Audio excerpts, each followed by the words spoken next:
کسی نے پوچھا جناب یہ رمضان شریف میں تراویح کتنی ہوتی ہیں؟ فاروق اعظم کا 1000 صحابہ کرام کی موجودگی میں ابی بن کعب کو امام بنانا اور 23 رکعت کے ساتھ قیام فرمانا، اس میں 3 وتر ہیں۔ دلیل واضح ہے کہ حضور نے 20 ہی پڑھی اور عذر فرمایا کہ تم پر فرض نہ ہو جائے،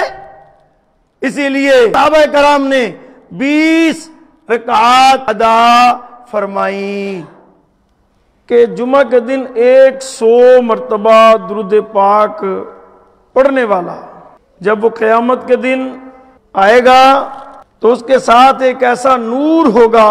کہ اگر وہ ساری مخلوق میں تقسیم کر دیا جائے تو سب کو وہ نور کفایت کر جائے گا۔ کہ نبی کریم صلی اللہ علیہ وسلم نے فرمایا جو مجھ پر جمعہ کے روز درود پاک پڑھے گا میں قیامت کے دن اس کی شفاعت کروں گا۔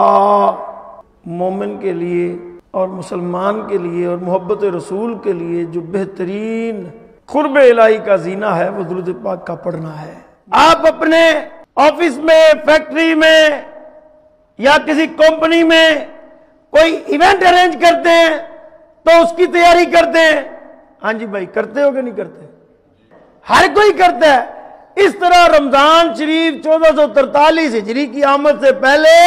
رمضان شریف کی تیاری اس طرح کر لیں کہ سامان کی خریداری بھی پہلے کر لیں تاکہ روزوں میں آپ کو کسی اور طرف الجھن نہ ہو بلکہ ذکر اللہ اور رسول اللہ صلی اللہ علیہ وسلم کے قرب کی صرف فکر ہو اور محبت کی فکر ہو اور اللہ کی اطاعت کی فکر ہو۔ روزے کی جو اصل حقیقت ہے وہ تو ہے ہی اللہ کی رضا۔ اب کسی کو تو پتہ ہی نہیں ہے کہ آپ نے سحری کی ہے، آپ نے افطاری تک پہنچنا ہے، کچھ بھی نہیں کھانا، کوئی آپ کے اوپر سیکیورٹی لگا کر نہیں بیٹھا ہوا، صرف یہ آپ کا اور رب کا معاملہ ہے۔ تو جب آپ کی روزے کے متعلق یہ نیت ہے اور روزے کے متعلق آپ کا یہ ایمان ہے کہ روزہ ہوتا ہی وہ ہے جو اللہ اور اس کے رسول کے حکم کے مطابق ہو، تو جب روزے کے متعلق یہ حکم ہے تو باقی معاملات میں بھی آپ نے اپنے آپ کو اسی حکم کے تابع کرنا ہے کہ ہر مسئلہ میں اپنی نیت درست کر لینی ہے۔ جمعۃ المبارک کے متعلق اور اس میں پڑھے گئے درود شریف کے متعلق ایک روایت میں آتا ہے کہ جمعہ کے دن 100 مرتبہ درود پاک پڑھنے والا جب وہ قیامت کے دن آئے گا تو اس کے ساتھ ایک ایسا نور ہوگا کہ اگر وہ ساری مخلوق میں تقسیم کر دیا جائے تو سب کو وہ نور کفایت کر جائے گا۔ اسی طرح درود پاک کی دوسری روایت میں آتا ہے کہ نبی کریم صلی اللہ علیہ وسلم نے فرمایا جو مجھ پر جمعہ کے روز درود پاک پڑھے گا میں قیامت کے دن اس کی شفاعت کروں گا۔ کہ درود پاک کی کثرت جو ہے یہ مومن کے لیے اور مسلمان کے لیے اور محبت رسول کے لیے جو بہترین قرب الہی کا زینہ ہے وہ درود پاک کا پڑھنا ہے۔ مولا تعالی ہمیں کثرت درود پاک کرنے کی توفیق و سعادت عطا فرمائے۔ اللہ تبارک و تعالی نے مومنین کو، مسلمانوں کو ارشاد فرمایا ہے فَلَا وَرَبِّكَ لَا يُؤْمِنُونَ حَتَّى، تو اے محبوب تمہارے رب کی قسم وہ مسلمان نہ ہوں گے یحکموک فیما شجر بینہم، جب تک آپس کے جھگڑے میں تمہیں حاکم نہ بنائیں، ثم لا یجدوا فی انفسہم حرجا مما قضیت ویسلموا تسلیما، پھر جو کچھ تم حکم فرماؤ اپنے دلوں میں اس سے رکاوٹ نہ پائیں، قضیت ویسلموا تسلیما، اور جی سے دل سے مان لیں۔ اس آیت مبارکہ کا جو نزول ہے وہ رسول اللہ صلی اللہ علیہ وسلم کی ذات مبارکہ کا محور ہے کہ حضور نبی اکرم صلی اللہ علیہ وسلم کی وفات شریف کے بعد ایک اعرابی رسول اللہ صلی اللہ علیہ وسلم کی روضہ اقدس پر حاضر ہوا، مدینہ شریف میں خاک اپنے سر پر ڈالی اور عرض کرنے لگا یا رسول اللہ جو آپ نے فرمایا ہم نے سنا، جو آپ پر نازل ہوا اس میں یہ آیت بھی تھی، یا رسول اللہ پیارے آقا و مولا صلی اللہ علیہ وسلم وَلَوْ أَنَّهُمْ إِذْ ظَلَمُوا، میں نے اپنی جان پر ظلم کیا اور میں آپ کے حضور اللہ سے اپنے گناہ کی بخشش چاہنے حاضر ہوا ہوں، تو میرے رب سے میرے گناہ کی بخشش کی سفارش فرمائیے۔ اس پر قبر انور سے ندا آئی کہ تیری بخشش کی گئی ہے۔ کہ اللہ تعالیٰ کی بارگاہ میں جب کوئی ظلم کر بیٹھے، کوئی اپنے نفسوں پر جبر کر بیٹھے، اللہ کی نافرمانی کر بیٹھے، تو وہ رسول اللہ صلی اللہ علیہ وسلم کی بارگاہ میں حاضر ہو جائے اور حاضر ہو کر حضور کو وسیلہ جانے، اور اس وسیلہ کی بدولت پھر اللہ تبارک و تعالی کی بارگاہ میں رسول اللہ صلی اللہ علیہ وسلم کی خاص نسبت اور شفاعت اور درخواست اور آپ کی خاص جو دعا ہے، نگاہ ہے، اس کی برکت سے اللہ تعالی گناہوں کی معافی فرما دیتا ہے۔ اب ہم رسول اللہ صلی اللہ علیہ وسلم کے پیارے فرمان کے اوپر غور کرتے ہیں کہ حضور فرماتے ہیں کہ جب رمضان شریف آتا ہے تو پھر مومن جو ہے وہ خوش ہو جاتا ہے، مسلمان جو ہے وہ خوش ہو جاتا ہے، اور حکم بھی یہ فرمایا کہ رمضان شریف آئے تو مبارکیں دو۔ تو آج ہم جو رمضان شریف آ رہا ہے 1443 ہجری کا، یہ رمضان شریف جو ہے اس کا ہم استقبال کیسے کریں؟ سب سے پہلے ہم اپنے تمام تر گناہوں کا محاسبہ کریں کہ ہم نے پچھلے رمضان شریف سے لے کر اب تک اپنے اعمال میں کتنی چستی دکھائی ہے اطاعت رسول و اطاعت خداوندی میں، یا کتنی ہم نے لاپرواہی کی ہے، یہ محاسبہ کریں۔ اس کے بعد پھر جو آنے والا رمضان شریف ہے اس میں اپنے آپ کو تیار کر لیں، اپنے بچوں کو تیار کر لیں، اپنے گھر والوں کو، اہل خانہ کو تیار کر لیں کہ اس رمضان شریف میں ہم نے اللہ تبارک و تعالی کی رضا کو پانا ہے، اور پھر اللہ کی رضا کو پاتے ہوئے ہم نے کوشش اور سعی یہ کرنی ہے کہ ہر ممکن کوشش میں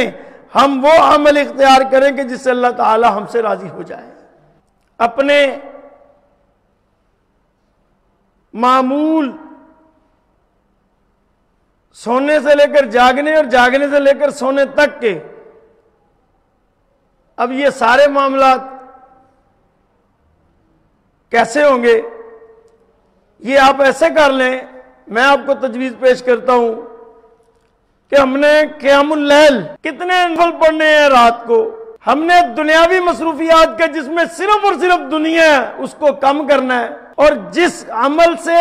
وقت کا ضیاع ہو ہم نے وہ کام کو چھوڑنا ہے۔ جو نفلی عبادات ہیں ان نفلی عبادات کے لیے ہم نے اپنے اوقات کی ترتیب کرنی ہے۔ قرآن مجید کی تلاوت کے لیے ہم نے اپنے اوقات مقرر کرنے ہیں۔ پھر جہاں تک اللہ تعالیٰ نے آپ کو سعادت دی ہے، توفیق دی ہے، صدقہ اور خیرات کرنا ہے، جو مال کے ذریعے کر سکیں وہ مال کے ذریعے کریں، جو زبان کے ذریعے صدقہ کر سکیں، کسی کو اچھی دینی ہدایت والی بات بتا سکیں تو وہ بتائیں، اور روزے جو ہیں ان کو کسی بھی صورت میں نہیں چھوڑنا۔ اللہ تعالیٰ کے ذکر کی اور تسبیحات کی ہم نے اپنی ایک ترتیب بنا لینی ہے۔ مثال کے طور کے اوپر عصر کے بعد درود پاک پڑھنے کے بڑے فضائل آتے ہیں، معمول بنا لیں کہ ہم نے عصر کے بعد کثرت درود پاک پڑھنا ہے۔ فجر کے بعد قرآن مجید اس کی تلاوت کرنی ہے۔ روایات میں آتا ہے کہ جو فجر کی نماز پڑھتا ہے، قرآن مجید پڑھتا ہے، سورج نکلتا ہے تو ایسے عمل کو اختیار کرنے والا شخص جو ہے وہ کبھی رزق کی کمی اور پریشانی کے جو مصیبت ہے اس کا شکار نہیں ہوگا۔ اپنے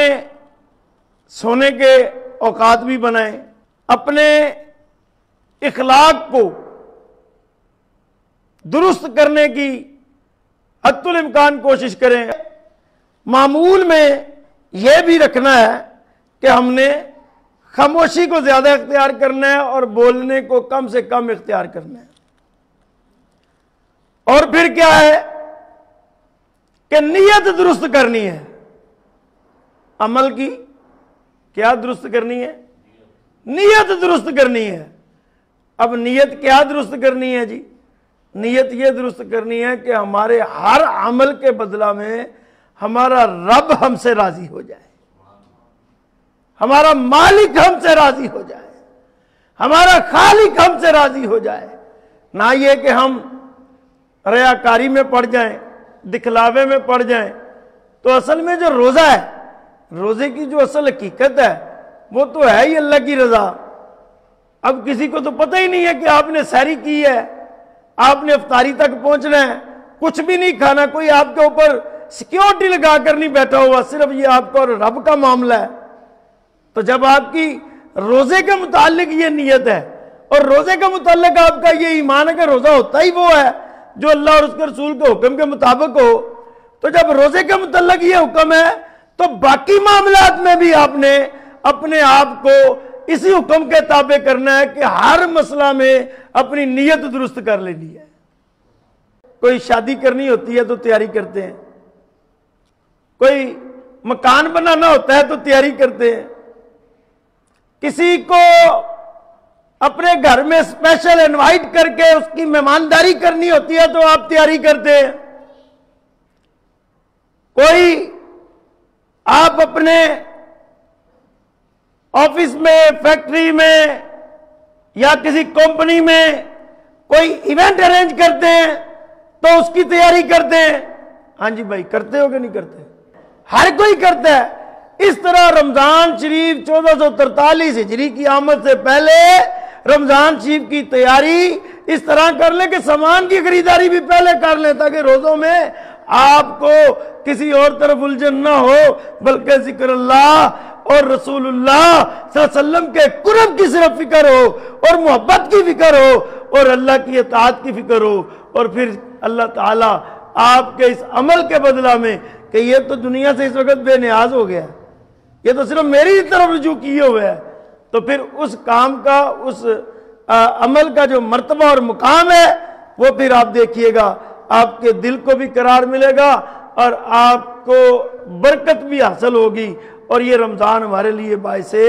اعزاز بھی ہوگا، باعث نجات بھی ہوگا انشاءاللہ۔ اس طرح کی آپ جب نیت اور ارادہ کریں گے تو رسول اللہ صلی اللہ علیہ وسلم کا معمول تھا، صحابہ کرام کا معمول تھا کہ وہ رمضان شریف سے پہلے رمضان شریف کی تیاری فرمایا کرتے تھے۔ اب ایک مسئلہ آیا میرے پاس، کسی نے پوچھا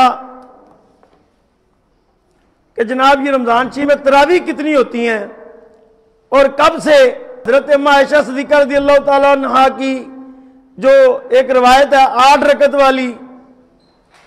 اور 20 رکعت والی، جو 20 پڑھتے ہیں ان کو بدعتی کہنا یہ کیسا ہے؟ تو پھر میں نے اس مسئلہ کو فتاوی جات میں دیکھا تو مجھے مفتی اعظم ابو البرکات سید احمد شاہ صاحب نے جو 1960 کے قریب آپ نے فتویٰ جاری فرمایا، وہ فتویٰ میرے سامنے آیا تو میں وہ آپ کو پیش کر رہا ہوں۔ آپ نے فرمایا کہ جو شخص یہ سوال کرے کہ تراویح 20 نہیں ہے 8 ہے،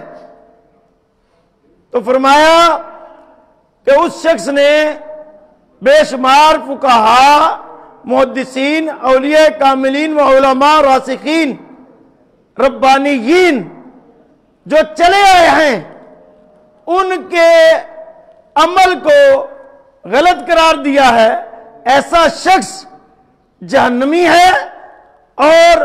اس کی گستاخی کی توبہ اس پر فرض ہے۔ حضرت ام عائشہ صدیقہ رضی اللہ تعالی عنہ فرماتی ہیں کہ 8 رکعت تو رمضان غیر رمضان ہمیشہ نبی کریم صلی اللہ علیہ وسلم پڑھا کرتے تھے۔ یعنی معلوم ہوا کہ یہ 8 رکعت جو حضور پڑھتے تھے یہ نماز تہجد تھی. اور تراویح حضور نبی کریم صلی اللہ علیہ وسلم نے 3 یوم باجماعت پڑھی. ظاہر ہے کہ 20 رکعت ہی پڑھی ہوں گی، جبکہ بکثرت روایت سے ثابت تھے. اور نہ بھی ہو تو فاروق اعظم کا 1000 صحابہ کرام کی موجودگی میں ابی بن کعب کو امام بنانا اور 23 رکعت کے ساتھ قیام فرمانا، اس میں 3 وتر ہیں. دلیل واضح ہے کہ حضور نے 20 ہی پڑھی اور عذر فرمایا کہ تم پر فرض نہ ہو جائے. اسی لیے حضرت عمر، عثمان غنی، حضرت مولا علی رضی اللہ تعالیٰ عنہ اور دیگر صحابہ کرام نے 20 رکعات جو ہیں تراویح ادا فرمائی. پیارے آقا مولا صلی اللہ علیہ وسلم نے فرمایا میری سنت کو لازم پکڑو، میرے ہدایت یافتہ خلفائے راشدین کی سنت کو بھی. اب جب حضور نے یہ فرما دیا تو حضور سیدنا فاروق اعظم آپ نے جب اس کے 20 کا حکم دے دیا تو ان کے فعل ہی کو ہم سنت تصور کرتے ہیں، اس کو بدعت کہنا کتنا بڑا بہتان ہے. 20 رکعت کے ثبوت میں متعدد اور بھی روایات موجود ہیں، لیکن یہ ایک فتویٰ تھا اعظم پاکستان ابو البرکات شاہ صاحب کا آپ کے سامنے پیش کیا، جو دیدار علی شاہ صاحب کے بیٹے تھے اور بڑے سکہ بند ہزاروں محدثین آپ کے شاگردوں میں ہیں. تو آپ نے 20 رکعت کے متعلق یہ فتویٰ جاری کیا. اللہ تعالیٰ مجھے آپ سب کو عمل کی توفیق عطا فرمائے.